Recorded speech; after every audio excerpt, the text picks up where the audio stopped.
Let's talk about clutches for Roman shades. I have a batch of about 7 Roman shades to make, and I'm getting ready to assemble all the parts I need to make the clutches that will operate the Roman shades. And this is my favorite system. This is a continuous clutch, and the reason it's called continuous is because the chain that you pull to operate it never gets any longer than however long you make the chain. So this is cut at about 3 feet, so it will never get longer than 3 feet. So you don't need that cleat on your door or on your window to wrap it around like you used to years ago. Here we have all the different parts. This is what the clutch looks like, and there's 2 sizes. This is the larger size, and this is a smaller one. And typically I just use this one, but if I have a really small shade, sometimes I will use the little one. And here is an example of a small clutch that is assembled, just so you can see how big it is on a 2.5-inch board. The width of this clutch is 1 3/8. So you could even cut your board to 1 3/4 if you had to. If your sill depth on an inside mount is really small, that's one of the reasons also I would use this, but the shade can't be too heavy. And so here is a large clutch, and you can see this takes up most of the 2.5-inch board with a little extra room on each side, which is what you want to have. This will hold a lot more weight. Here is a bag that includes all the parts for one clutch in it. So I just wanted to show you what you get when you order one clutch unit from Raleigh. We used to order all of these parts individually, but they've made it a little easier by grouping the necessities together. So here in this bag, we have one small clutch and the cover on the back. So I just snapped it off. This will hide the chain that goes in there. This is just a cover to hide that, to make it look prettier from the outside. This is called a disc set. So these 2 pieces go together. And then you'll also get 4 of these spears. These are 5 5/8 of an inch long. And if you want to order smaller ones, you can get some that are 4.5 inches long, 4 5/8 inches long. If you need to make a narrow shade, this size spear will help you fit the narrow shade. You cannot order a set with short spears, but you can order the short spears separately. And then also you'll get 2 screws with the set. So here's what comes in the clutch unit in one of these bags. The clutch, the disc set, 4 of the longer spears, 2 set screws, and 1 chain cover. And I'll show you how to assemble all of that. So you'll also need brackets. Those are sold separately. This is the bracket, and you'll need the large bracket for the large clutch and the small brackets for the small clutch. You'll also need the shaft. That's what this is. You'll want to cut your shaft 7 inches shorter than your finished width. And then the chain, I prefer chain over cord because it will last longer. This comes in different colors too, so you're not limited to just the one color. So besides the chain, you need the clips, which are these little guys. So all these other parts are ordered separately from the clutch unit. And then you'll need screw eyes. I like the really tiny ones, and I use 5 screw eyes per shade. Besides all this, you also need your rings and ring locks, which we'll save that conversation for a Roman shade fabricating video.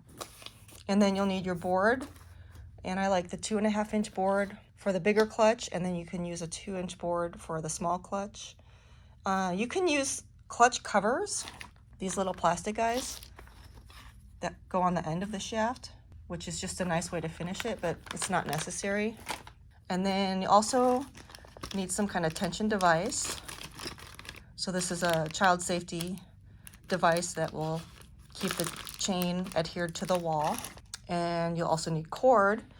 You can use 1.4 millimeter or 0.9. I keep a big spool of white in stock, but this also comes in many colors. And then if you want to use ribs in your Romans, you definitely need to have that on your list. And I use these as much as possible. They help keep the shade dressed when it goes up and down. So next I'm going to get into how I cut my shafts and then how to assemble the clutches onto the shafts. And I have a 7-foot long shaft right here. That's how long they come.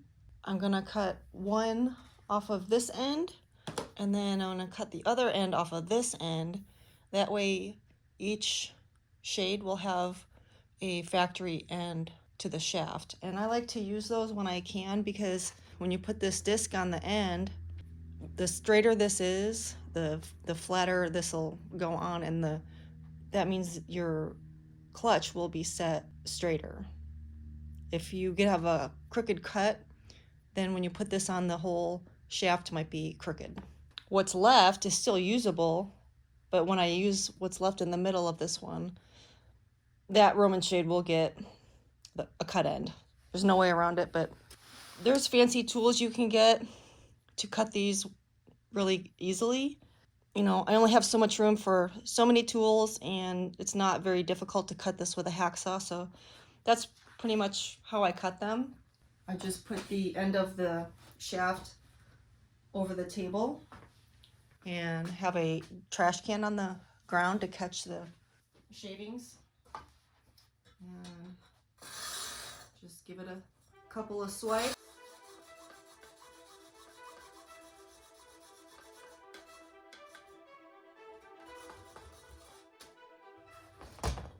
There we go. So here's my cut end, and you can see it's not very flat compared to the factory end, but that's fine because I'm going to use this part for this disc, and then I can put one of those covers over this end. So that one's cut.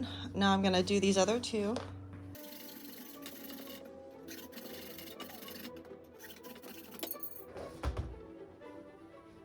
Okay, so this is what's left over from the middle. So I'll put that with my leftovers and save it for future use. And here's the two good ones that I'm going to use. 20.5 for the finished width of 27.5. Okay, so I'm going to assemble these 3 clutches onto these shafts. So I need 3 clutches. I'll need a Phillips screwdriver and a hammer. Okay, so I'm going to start with the smaller one, so then I can insert the shaft into this disc. And it's a really tight fit, so once you get it kind of started, then you can take a hammer and tap it on the rest of the way. So you'll screw in 2 of the screws that come with the set. You can use a drill, but I'm just going to use a little screwdriver for this demo. Once those are in, then the other half of the disc set slides on from the other end. This is the other half of the disc set. So this goes on the end, the flatter part, and this bigger part goes on the other end in this direction. So slide this all the way over to meet the disc. And then this is where you need your spears, the 4 spears. This is why you need 4, because we have 4 slots for the spears to slide through. And the easiest way I have found to do this is to keep this part pretty close to this part, and then find the notches that have the little notches, I guess you call that are going to fit into these square holes. So there's only 2 of the notches. See, this one doesn't have any at all right here, and there's one. So I try to find the notched ones first and clip that on. It takes a little elbow grease, but once you get one of those clipped on, then do the one on the other side.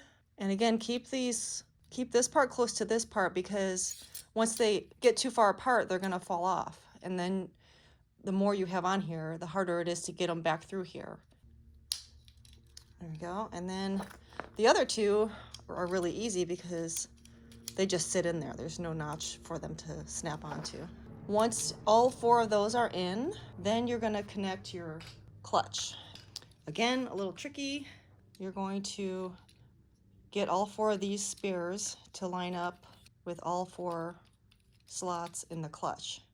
So again, I've found the easiest way is to slide these down to where there's just like an inch sticking out. That way they don't move around too much. And then it's easier to line them all up. When they're all the way out, they're more flimsy. You have to hold on to this part and the shaft at the same time with this hand so these don't fall out. It's not very difficult. You just have to kind of line up one at a time until they're all kind of started. So I have all 4 set in there, just barely. And then I can push them in a little further, and then again some elbow grease to push those all the way in. This one is really fighting me too. There we go. Now, after pushing on this part with this thumb quite a bit, I've gotten all the spears really close to these notches. So now I just have to work each one on one at a time until you hear them snap. Here I got 1, 2, 3, and 4 at the same time. There we go. 1, 2, 3, 4. It's totally connected, and now nothing is gonna come apart. So this is how this works. The chain is gonna go through here, and then as you pull on the chain, the cord from the Roman shade that is fed from the board over to the shaft will start spinning around this shaft. Because as you pull the chain, this shaft will spin and it'll spin the cord around. And this slides out. The longer your shade is, the more this will slide out. So there's a limit to how long your shade can be. I've made shades that are 100 inches long, so you have that much to work with, 100 inches at least. Next is to assemble the chain that will go in here. So I like to cut my chain depending on how long the shade is and how hard it is for the client to reach it. That's what determines the chain length. And if your designer tells you exactly how long they want the chain, then that makes it easy. But if they don't, you have to make that decision. So these are going on, 6 of them are going on French doors, and the finished length is 74. The chain does not need to be 70 inches since it's on a French door. I'm gonna make them 36 inches. This one's already done. Actually, it's about 39.5. I'm just using my table to measure the cord in a loop. Then I'm gonna use this one as a guide for how long to cut the rest of them at. So I have a loop over at the end over here, and I'm gonna cut this end, and then I'm gonna use a special tool to connect them, and then so it'll be looped at this end. So now that I have this in the right spot for cutting, I just take a pair of wire cutters and cut in between the beads, and it releases the bead chain. You have to get this special tool because it will allow you to set the end of the bead into this notch right here, and then there's a point right here that fits into that little hole in the bead, and then you can squeeze it and it opens it up. It opens it up right there, and it'll fall off, and also there'll be a little piece of metal that falls off also. So be careful that you discard that piece so it doesn't get stuck on your table and then you end up ironing your fancy fabric over it. So that will leave this little tiny metal piece dangling there. And then I just have to open the other end of the beads enough to fit that piece in. So this one doesn't come off all the way. Like this one, the whole bead comes off. And then this one, I need to just open it. And I just lost one of those little beads. I'll have to find that. So then you take the one that's slightly opened, and with another tool, I like the needle nose plier. You can insert the other end into this one, and I might not have opened it up enough. So I'm gonna put it back in there. I'm trying not to open it so much that it falls off. So carefully get a hold of that, and then you can connect this. And then keep your eye on the one that is still open. It's got a little gap in it because you want to close that up all the way. It will be a tight fit. It'll fit through the clutch properly and it'll stay closed. Once it's properly closed up, it looks like all the rest of them. And it's really hard to find it if you lose it before you close it up all the way. So I'm going to use this as a measuring. This is a number 10 chain, number 10 nickel chain, bead chain. First one comes all the way off, and the second one you just open up. It's in there now. Okay, there, I got it. Got it locked in, and now there's just a little gap in that bead. I'm gonna close it up the rest of the way without smashing it. There is a section in this special tool where you can place that opened up bead inside there, and then it crimps it into the perfect sphere so it doesn't get smashed. But I like to just do that part with the pliers because I can see it better. It's all the way crimped, and that's all 3 of these chains put together, and I'm gonna make sure I throw away all of these little pieces of metal. Okay, so now I can take these chain and put them into the end of the clutch. So you just take one end of the chain and make a loop and feed it through the clutch. And then you're gonna try to engage the bead into the clutch on one side or the other, doesn't matter which side, and then try to just start spinning it around. I'm gonna try this side. There we go. Now that it's all the way around, you'll pull this through,